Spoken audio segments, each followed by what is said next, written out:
أكينا طنطيك أوتونوزي نيميرو سبيسيال وين اسمها SOS كابيلي. أنا بقي بوسكير تولمتي دي عدد شحال تيكال بروفيسور الحسين يحيى ماينا زوف لك الحسين. Azul Rachid, Azul Maram Sfleden, Yelwan Daïla. Bonjour à tous nos compatriotes aussi québécois et canadiens. دونك كتيد السلام الحسين ماشي حاشا يخبل ما يتمسلاي مسلاي رانيا اي كيبيكيثن كذا كنديثن لا دغا وكاديك لان ديستيرثيث بلو بارتيكوليرمون لي دو بروميي مينيستر دو كندا اي دو كيباك باش كداوي سكين تسكيلت مس حسين يحيى اسقسم زوارو الحسين حلفويني حلفوينو سي ان بو حلفوك القبائل الى نقمضان en fait c'est de la frustration parce que vu une tragédie, une catastrophe comme celle-là dans notre pays d'origine, et on ne peut rien faire, on reste spectateur, on suit ça avec les images, avec les vidéos. C'est vraiment le premier sentiment, c'est ça, c'est la frustration, l'impuissance de ne pouvoir aider, interagir sur ce qui se passe. تولد تموث القبائل كثر ما تولد جوجل ساتيليت جوجل ايرث نيا تولد تموث القبائل براتيكمون زعما دينا براتيكمون ياكو ديجا جاح نتمس او يفنا دينا كي نسيدي كوان كان لا شكل نسكوا انو تخدمان Certainement. Écoute, au moment où on se parle, il y a encore des gens qui sont en train de brûler. Donc ce n'est pas fini, on ne parle pas d'un événement passé là. Et d'ailleurs, j'aimerais aujourd'hui profiter pour lancer, l'émission s'appelle SOS là, mais je voudrais interpeller juste les politiques aussi du Québec, Premier ministre du Québec, François Legault, Premier ministre du Canada, Justin Trudeau, sur la catastrophe et la tragédie qui frappe actuellement donc cette région particulièrement d'Algérie, la Kabylie, où nous avons ici une communauté, une diaspora assez importante ici au Canada, au Québec, et nous ne comprenons pas, en fait, nous ne comprenons pas encore la non-intervention au niveau politique dans cette tragédie-là. On sait qu'ici, on est généreux.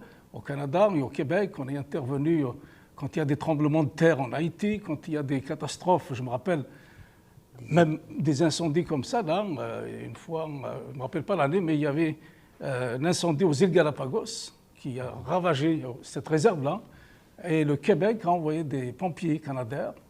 Et ça a pris, je pense, moins de 48 heures pour maîtriser tout le feu. Et aujourd'hui, on parle évidemment de la catastrophe en Kabylie, c'est des incendies majeurs. Mais certains mettre ça sur le compte de le réchauffement climatique parce qu'il y a dans le bassin méditerranéen, c'est vrai qu'il y a d'autres feux, mais ce qui est étrange dans le cas de la Kabylie, là, ces feux-là n'ont rien de naturel. Ça ne ressemble pas à des feux, on connaît, il suffit de regarder les images, on connaît les feux ici en Californie, dans l'Ouest canadien, ça n'a pas la même fumée, c'est pas la même allure, ça se voit que la progression des feux aussi sont accélérées, et ils sont, donc il y a une main criminelle derrière ça.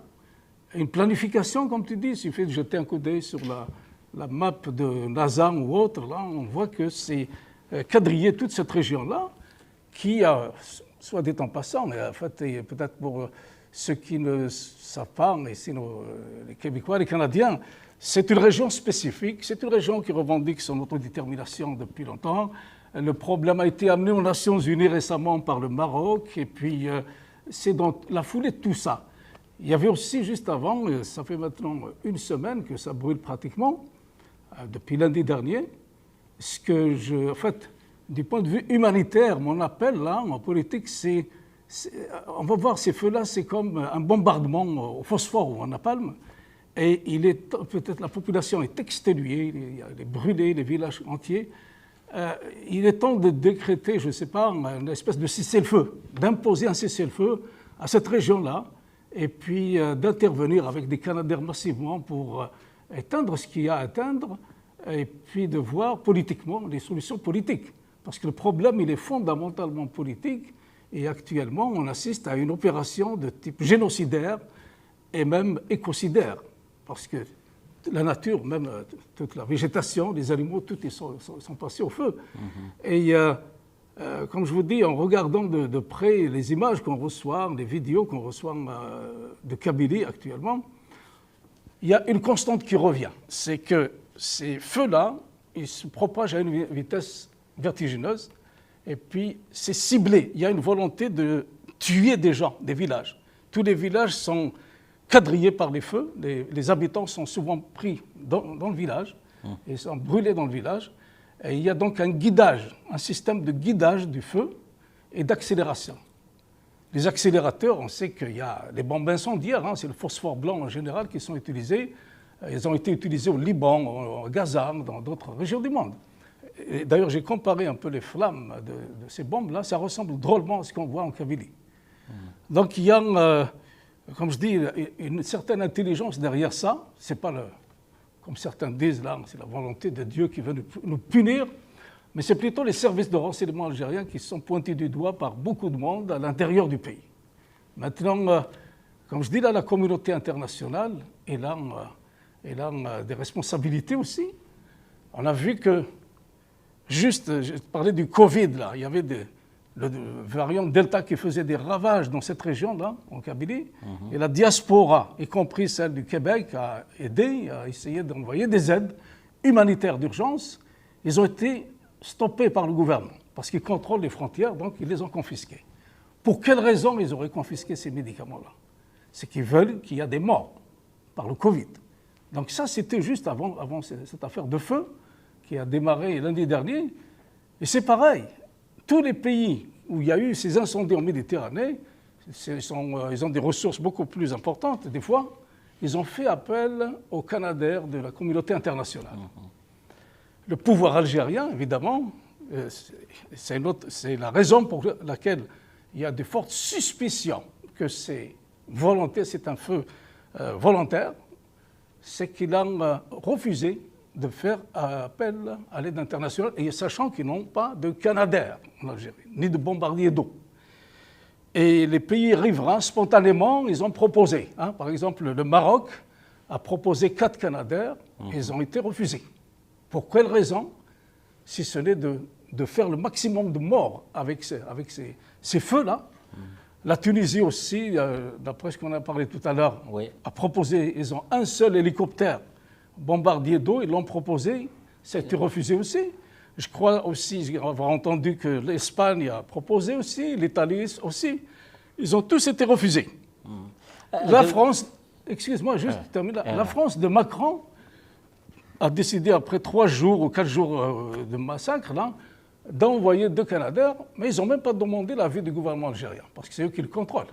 Ils se sont imposés. Macron a envoyé 2 Canadair, that's it. En plus, les Machiavel, ils les ont envoyés dans les régions où il y a il y a plus de végétation peut-être, mais moins de population. La densité de la population, les villages là, les plus surpeuplés, ils sont dans la wilaya de Tizi Ouzou. Et jusqu'à ce matin, il y a des gens qui meurent encore dans des villages comme Abdelmoumen, les Ouadias, en fait, Boumerdes, le Khdaria, tout ça, ils sont encore en train de brûler au moment où on se parle. C'est pour ça que je dis l'extrême urgence aujourd'hui. Là. Si le gouvernement du Québec nous entend, là, je pense qu'il faut exiger l'arrêt de ça, d'envoyer des Canadiens comme il a fait Macron, parce que le Québec fait partie de la francophonie, le Canada aussi, des pays francophones. Et si Macron s'est imposé avec 2 Canadiens, pourquoi pas le Canada aussi? الحسين لن كيرا يديساول نكاكير نند خاطر زامبي الكندير تيخدمن سي لا تكنولوجي كنديان نني تقوم سي قبايلي ديال كندا بوكو فوز انفلونسي با لي بوليتيك كنديان باش كان لي كنديان كوس كنسن با لا الكرار سي نكاكير ترافير لور ديبوتي اكسيتيرا لا شو سنتيران ديال تيكلت لي ديبوتي كي قناسن بلي on peut pas aider si on n'a pas une demande officielle des autorités algériennes. وكذا عويق. Les autorités algériennes sera imposée comme l'a fait Macron.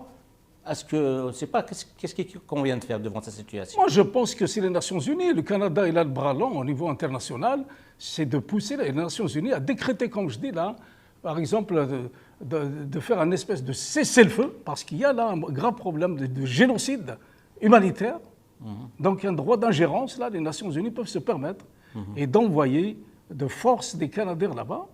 Et puis peut-être à envoyer aussi, c'est ça que j'aimerais, si le Premier ministre du Canada nous entend, c'est qu'il envoie aux Nations Unies là, des casques bleus en Kabylie. C'est la seule façon d'éviter le génocide et l'écocide, les casques bleus, parce qu'actuellement, ils contrôlent les frontières, les douanes, le gouvernement algérien, et c'est comme ça qu'il a confisqué notre matériel de la diaspora humanitaire pour le Covid, il l'a détourné, et aujourd'hui, il bloque aussi toute aide internationale concernant les Canadaires. Et là, il y a urgence. C'est un feu qui est en train de dévorer des villages entiers, et on ne peut pas attendre de négocier ou quoi que ce soit. Il y a une extrême urgence. C'est une intervention d'urgence. Et elle peut se faire, si le gouvernement algérien n'est pas d'accord, qu'ils envoient des casques bleus. Ils ne peuvent pas tirer sur les casques bleus. Il y en a des casques bleus au Mali actuellement, il y en a au Sahara occidental. Il y en a partout. Parce que ce n'est pas un problème de catastrophe naturelle. C'est un problème politique grave. Ils sont en train de... On a vu l'intervention de l'armée. Ils ont envoyé des soldats là-bas, etc. Et puis... et qu'il y ait une enquête internationale. Nous, enfin, personnellement, je pense que c'est vraiment, il y a matière à diligenter une enquête criminelle internationale de l'origine de ces feux-là qui sont ciblés, qui sont guidés avec des technologies militaires. Ce n'est pas les feux qui sont dus au réchauffement climatique. Donc, il diligente, s'il ne nous croit pas là, et l'enquête internationale. Donc, cessez le feu. Casque bleu, enquête internationale. C'est la seule façon d'éviter l'éthnocide et l'écocide. Parce que quand je parle d'écocide, il faut savoir que c'est des oliviers centenaires, des cèdres centenaires qui sont en train de partir en fumée avec ces feux-là qui sont accélérés probablement avec des produits chimiques. Allez-y savoir, moi je suspecte même, comme j'ai dit, des phosphores blancs, peut-être d'autres choses encore plus dangereuses que ça, là, qu'ils ont ramené de Russie. Ils ont acheté pour 9 milliards de dollars d'équipements militaires à la Russie l'année passée. Ils viennent de faire un don à des pays africains. Je n'ai rien contre les dons. Il n'y a même pas 3 mois, au mois de mai dernier, à Paris, de 1,4 milliard de dollars. Pour 1 milliard de dollars, ils auraient dû se payer 40 Canadaires, au moins. Ils n'en ont pas un seul. Et c'est la volonté criminelle de ce pouvoir-là, non seulement qu'il n'a pas prévu le coup, parce que ça fait 20 ans qu'on a chaque année des incendies dans ces régions nord de l'Algérie en général, particulièrement en Kabylie. Mais ils n'ont jamais acheté un seul Canadair. C'est quand même bizarre, en fait, c'est ça. Et... شو يسوى من الحسين bon l'aspect politique qui va شو يسوى من les écologistes où est-ce qu'ils sont les champions de l'écologie من يجبان أولوية وسنسلايا alors ils peuvent influencer les politiques. C'est à nous aussi, c'est à notre diaspora d'alerter les écologistes. C'est un peu comme l'opinion publique internationale. Les gens ne savent pas. Il y a tellement de problèmes à travers le monde, surtout avec cette crise du Covid. C'est à nous de les interpeller. Et je leur lance un appel aussi. Pourquoi je parle d'écocide? C'est considéré comme un crime contre l'humanité aussi. Okay? Et ils sont en train de ravager le petit végétal vert qui reste au nord de l'Algérie, là, est en train d'être brûlé volontairement en plus, avec des moyens militaires pratiquement. Et on sait que le Sahara, il avance chaque année. Là, il y a le sable qui traverse maintenant chaque été vers l'Europe, le sable du désert, du Sahara. Donc c'est sûr que les écologistes, là, si vous voyez les images, là c'est dommage, les images qu'on reçoit, c'est des énormes feux comme on voit ici, là, près des villages. Mais les animaux sont tous cramés, là, tous. Il y a des espèces même en voie de disparition là-bas, des singes, le magot, il y a plein d'espèces animales qui sont en train de décimer avec ce feu-là parce qu'il ne reste plus rien. Moi, je me rappelle de la guerre d'Algérie quand ils ont bombardé en 1959 ma région, c'était au phosphore et au napalm. Okay, mais ils n'attaquaient pas les villages, ils bombardaient, ils avertissaient les villageois de fuir, et puis ils bombardaient les casemates, ils bombardaient les refuges où il y avait des maquisards. Mais des feux comme je suis en train de voir maintenant dans les villages, j'ai l'intuition, comme je dis là, je ne suis pas sur place pour vérifier, mais j'ai reçu des vidéos des Barbachines hier. On voit qu'il y a une poudre blanche qui est vraiment... c'est les avions. En fait, ils passent avec des hélicoptères et puis peut-être des drones aussi. Des drones, surtout des drones. Ils vont dans ces forêts-là et puis ils jettent, ils sèment en fait cette poudre-là et ça s'enflamme, ça doit être un accélérateur. J'ai un autre garagiste à Michelet a été toute détruite, passée au feu, qui a témoigné aussi ce matin. Il disait qu'il n'a jamais vu ça. Un feu qui saute là, il a dit on a vu le feu là-bas de l'autre côté de la vallée, 2 minutes après il était devant chez moi, après il était sur le toit. Donc il ne comprenait pas le pauvre là, mais c'est clair. C'est qu'ils sont passés avant, ils ont semé cette poudre-là de la mort pour guider le feu, même le ramener à l'intérieur du village. J'ai vu des feux, très rapidement, ils rentrent dans les ruelles des villages. Par quel miracle? Il n'y a pas de miracle là, c'est un feu qui est guidé par des accélérateurs. C'est clair.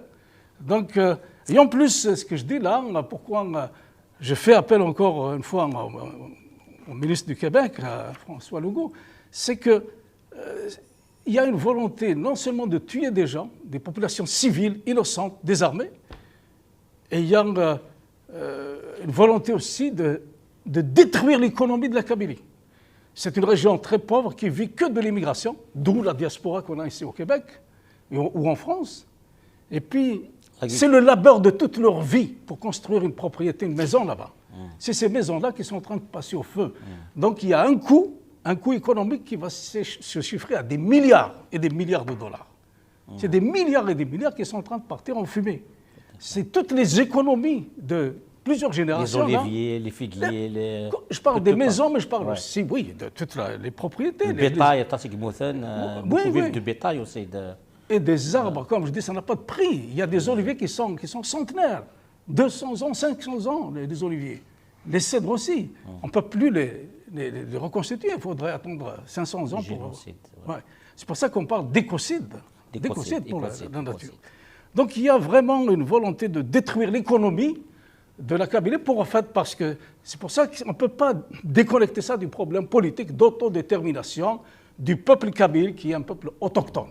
Ça fait des années depuis l'indépendance de l'Algérie qui milite pour une certaine autonomie ou une certaine souveraineté de cette région qui est, comme on dit au Québec, une région bien distincte, qui a sa langue, sa culture, son histoire. Et puis qu'il y a des mouvements aussi qui militent, politiques, qui militent pour ça. Il y a le MAC, il y a d'autres mouvements indépendantistes. Et c'est la raison pour laquelle, en fait, le Maroc a proposé récemment aux Nations Unies de reconnaître le droit d'autodétermination de ce peuple kabyle, qui est le peuple autochtone, un des peuples autochtones de l'Afrique du Nord. Et on sait que les Nations Unies ont ratifié, le Québec l'a ratifié, le Canada aussi, le droit inaliénable, comme un droit inaliénable, l'autodétermination, le principe d'autodétermination des peuples autochtones surtout. Okay? Donc on est dans la légalité internationale et je pense que François Legault ou Justin Trudeau peuvent rappeler à l'Algérie ses responsabilités, la signer aussi, ces traités-là internationaux. C'est en violation directe avec ces droits des peuples autochtones, ce qu'ils sont en train de faire. Maintenant, dans le feu de l'action, ce qui se passe actuellement, ces feux-là, c'est vraiment, ça relève du criminel. C'est pour ça que moi, en tout cas, notre diaspora, elle réclame une enquête internationale. On a de fortes suspicions pour l'instant, mais seule l'enquête internationale pourrait nous dire s'il y a une volonté, s'il y a des responsables derrière, criminels, parce que, en fait, ce qui nous fait dire ça ici au Québec, le 3 juin dernier, il y a un chef des services secrets, l'ancien chef des services secrets algérien, en fait, un des responsables des services secrets, le DRS, qui est actuellement en Angleterre. Il a rencontré un autre criminel, un général criminel, Nzar, et puis il a fait une vidéo qui circule dans tout, on a tous ce vidéo-là, où il menaçait la Kabylie justement d'être éradiquée, d'être rasée à l'arme chimique, un peu comme il a fait, si vous voulez, il y avait un précédent, de Saddam Hussein. Saddam Hussein en Irak, parce que c'est la même idéologie que le régime algérien, c'est l'arabo-islamisme, et Saddam Hussein, il avait fait ça avec les Kurdes. Il les avait bombardés à Halabja avec des armes chimiques. Peut-être c'est difficile aujourd'hui pour la jeune d'Alger d'utiliser la même arme que Saddam Hussein, à cause des réseaux sociaux, à cause des scandales qu'il peut y avoir. Ils ont utilisé une arme un peu plus, je dirais, soviétique, bolchevique. C'est mes soupçons. Donc ces poudres-là, ça ne peut être que type de phosphore blanc, peut-être d'autres choses. Okay? L'enquête va le déterminer. Donc ils sont passés à l'acte. Il y a eu préméditation même annonce, un effet d'annonce qui a été fait au mois de juin. Je me rappelle ici à Montréal, on a été faire un sitting devant le consulat d'Angleterre ici à Montréal pour demander des explications à ce sanguinaire qui menaçait le peuple autochtone de Kabylie de génocide déjà, au mois de juin dernier. Donc là, avec l'intervention, je pense, du Maroc, ça les a vraiment mis hors d'eux. Et puis là, ils sont passés réellement à un acte. Il y avait aussi une réunion, un meeting qui s'est passé, je pense, il y a presque une année ou plus, dans l'ouest algérien, avec des gendarmes, avec l'armée algérienne. C'est là qu'ils ont pendu ce projet-là de zéro Kabyle. Donc ils veulent exterminer les Kabyles.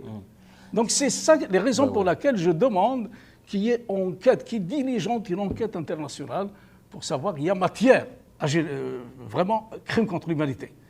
Et la France, malheureusement, le Québec ou le Canada va dire pourquoi la France n'intervient pas, parce que c'est l'ex-puissance coloniale, etc. Et la France, elle a fait aussi un génocide au Rwanda, il n'y a pas très longtemps. Donc, ils ne sont pas peut-être à un génocide près. Okay? Là, c'est de la poudre aux yeux, les deux Canadiens qu'ils ont envoyés. Ils n'étaient vraiment pas actifs, les deux Canadiens. Oui, je sais. C'est juste. On a Bambacha, on a Dakni, il n'y a pas plus, non? C'est juste un effet d'annonce, là, comme quoi ils sont en train de faire quelque chose. Mais pendant ce temps, ils donnent toute la latitude à la Kabylie d'être ruinée. Parce que, comme je dis, pendant qu'on est en train de parler, là, entre le début de l'émission et maintenant, il doit y avoir déjà d'autres villages qui sont passés au feu, parce que ce n'est pas terminé. Ouais. C'est pour ça qu'il y a une extrême urgence d'intervenir pour la communauté européenne aussi. Elle doit faire ses devoirs, les États-Unis, parce qu'ils sont tous signataires de ces traités internationaux. Les pays méditerranéens particulièrement, parce que c'est tout l'impact au fait, de ces feux-là, de ces ravages-là, ça va toucher toute la région pratiquement. Est-ce qu'il renforce un peu tes soupçons et qui donne ce dernier discours Tebboune? Dans les pays qui se respectent, une catastrophe pareille, ça prend un plan Marshall. Au lieu d'un plan Marshall pour la Kabylie, ça veut dire il provoque encore, il provoque davantage, il provoque le MAC, pour ne pas dire son nom, de Choutamolini. Bah, écoute, j'ai écouté un peu son discours, c'est les responsabilités. Il menace même notre diaspora. Ouais. Il disait que, attention, même ceux qui sont expatriés ou exilés, whatever, c'est-à-dire qu'il viendra un jour, ils vont les attraper là-bas, ils vont les emprisonner, je ne sais pas quoi. C'est ça le manène, ça. Oui, donc il menace. Il y a une arrogance. Le régime algérien est arrogant. Parce qu'il y a le parapluie de la France coloniale là, qui cède toutes leurs caprices, à tous leurs caprices. Qui le couvre sur les internationales. Oui, à tous leurs caprices et puis le couvre. Autrement, on ne peut pas s'expliquer ce genre d'arrogance-là. On a vu par exemple le Soudan, El-Bachir, qui était recherché par le tribunal pénal international. D'ailleurs, peut-être là, ils vont l'extrader cette semaine. Mais ces généraux algériens là, qui défient la communauté internationale, ils ne peuvent pas le faire si la France, en fait, ne les protège plus. C'est clair. Regardez, par exemple, ce régime-là a perturbé toute l'Afrique récemment. Toute l'Afrique, le régime. Le régime, oui. Il perturbe le Maroc, qui mène presque une guerre froide avec le Maroc depuis 46 ans, on l'a dit l'autre jour. Le Mali, la Libye, enfin, tous les riverains, ils sont impactés par ce régime-là. Ouais. Donc, c'est clair que cette arrogance-là, elle vient de la France. C'est pour ça que, vu les relations qu'entretient le Canada avec la France, je pense qu'il devrait intervenir au nom de la diaspora kabyle qu'il y a ici, et algérienne aussi, ici au Canada, là, d'intervenir auprès de la France pour arrêter ces massacres. Parce qu'ici, on parle d'un génocide. Okay? Ouais. Et demain, ils rendront des comptes devant la communauté internationale, y compris la France. Tout à fait. Ce n'est pas avec deux Canadiens qui vont défendre, comme je dis là, leurs satellites. Ils font quoi, les Français? Ils savent que le feu, actuellement, il fait rage dans la wilaya de Boumardès, à l'ouest, là. Boumardès, Tizi Ouzou, c'est là qu'il y a la densité de population la plus élevée, probablement, d'Algérie. Et c'est là qu'il y a les feux qui sont guidés d'une façon criminelle vers ces villages-là. تنميتك الحسين تصيد النيض قاعد تصيد سقسيين ثغيط في السن ديال لي زانترفونسيون كاينك سواء جاكينا دي نيض ولا نكارو ديني ذا سقسير الا دواني لا ثورا اشو اشاط من قبليا اما هو قاعد تموت اما هو قاعد لا دياسبورا ذا شو دي قيمه نخدم Je dis que c'est la communauté internationale, dans l'immédiat.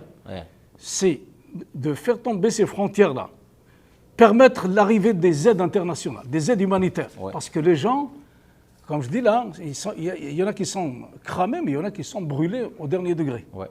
Donc ils auront besoin, le Québec ici aussi, là, pourrait aider.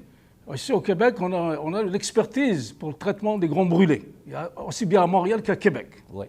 Donc ils peuvent aider. Mais pour ça, il faut que les frontières, que ce pouvoir-là le permette. C'est pour ça que je dis qu'il faudrait peut-être forcer la chose avec des casques bleus pour permettre à ces médecins-là de rentrer. Okay? Et aux aides qui proviendront aussi bien du Canada que d'Europe, il y a beaucoup en Europe aussi là. Donc ça, c'est l'extrême urgence. Stopper. Arrêter cette hémorragie-là, ce génocide-là qui s'en vient. Et puis, avec l'écocide aussi. Par la suite, la diaspora, il faut que, je pense, on a suivi ce qui se passe en Europe actuellement. Il y a beaucoup de rencontres entre toutes. Il y a des fédérations qui sont en train de se faire là, d'associations ou d'autres réseaux en Europe. Et il va falloir mettre la main à la pâte aussi pour aider la reconstruction par la suite. Mais là, pour l'instant, l'urgence, je pense que c'est vraiment d'arrêter ces feux-là, ces criminels-là. Et puis, on parlera une autre fois d'un plan. Ça prendrait un plan au sec. Je dis que c'est des milliards et des milliards de dollars qui sont en train d'être partis en fumée. Et ce pouvoir-là, il va rendre des comptes. C'est ça qu'il faudrait que la diaspora l'amène devant le tribunal pénal international. Ouais. Et c'est lui de rembourser. Ils ont de l'argent. Ils ont des milliards, ces généraux-là. Voilà. C'est leur argent qui va rebâtir leur Kabylie. تنميتك الحسين تن كيف تدك الحسين سلم دا شي دينا في كدا تصير يعني من خاصه ونسيست لي سوجيسيون ذو لاخا تنتبع كي تدينا لا دغا وكني نطاكي لا جوستيس انترناسيونال وكا كي يكشمتنا كتموت تقبيلي تيسيا انا ملي ذي نبقاو النظام او نديني قيمه في ثلوي